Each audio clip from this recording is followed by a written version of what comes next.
ವಿದ್ಯಾರ್ಥಿ ಸಂಘದ ಚುನಾವಣೆ ತಿಳಿದ್ರೆ ಬಹಳ ಒಂದು ಅಸೆಂಬ್ಲಿ ಚುನಾವಣೆ ಥರ ಆಗ್ತದೆ.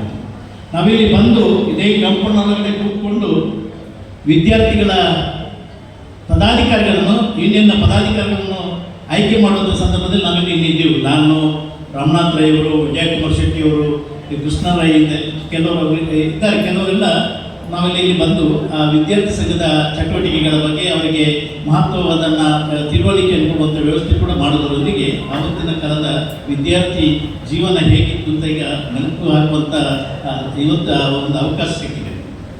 ವಿದ್ಯಾರ್ಥಿಗಳು ತಮ್ಮ ಈ ಅವಧಿಯಲ್ಲಿ ಈ ಕಾಲೇಜಿನಲ್ಲಿ ಕಲಿತಂಥ ಅನೇಕ ವಿದ್ಯಾರ್ಥಿಗಳಿದ್ದಾರೆ. ಇವತ್ತು ರಾಷ್ಟ್ರ ಮಟ್ಟದಲ್ಲಿ, ಅದು ಅಧಿಕಾರಿ ವರ್ಗದಲ್ಲಾಗಲಿ, ರಾಜಕೀಯದಲ್ಲಿ ಹೇಳುವುದಿದ್ರು PM ಸೈಯದ್ರವರು ಕೇಂದ್ರ ಸರ್ಕಾರದ ಮಂತ್ರಿಯಾಗಿದ್ದವರು ಈ ಕಾಲೇಜಿನ ಹಳೆ ವಿದ್ಯಾರ್ಥಿ. ಸಾಮಾನ್ಯ ಡಾಕ್ಟರ್ ವೀರಪ್ಪ ಮೊಯ್ಯೂರು ಅವರು ಕೂಡ ಈ ಕಾಲೇಜಿನ ಹಳೆ ವಿದ್ಯಾರ್ಥಿ. ಇನ್ನು ಅನೇಕ ರಮನಾಥ್ ರೈ ಅವರು, ವಿಜಯಕುಮಾರ್ ಶೆಟ್ಟಿ, ಅನೇಕ ಹಳೆ ವಿದ್ಯಾರ್ಥಿಗಳು ಇಲ್ಲಿದ್ದಾರೆ ಇದ್ದರು. ಅದೇ ರೀತಿ ಅಧಿಕಾರಿ ವರ್ಗದಲ್ಲಿ ಕೂಡ ಇಂಡಿಯನ್ ಸ್ಟ್ಯಾಟಿಸ್ಟಿಕಲ್ ಸರ್ವಿಸಲ್ಲಿ ಒಬ್ಬರು ಅಧಿಕಾರಿ ಇದ್ದರು.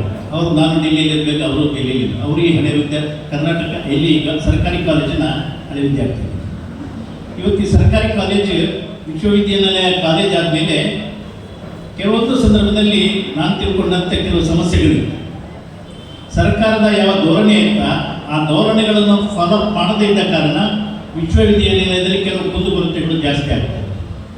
ಕೆಲವೊಂದು ಸಂದರ್ಭದಲ್ಲಿ ಬಹುಶಃ ದಯವಿಟ್ಟು ಪ್ರೊಫೆಸರ್ ಸಾಹೇಬರು ತಪ್ಪು ತಿಳ್ಕೊಳ್ಬೇಡಿ, ಸಿಬ್ಬಂದಿ ಸಂಬಳ ಕೊಡಲಿಕ್ಕೆ ಕೂಡ ಕಷ್ಟ ಆದಂಥ ಸಂದರ್ಭ ನನಗೆ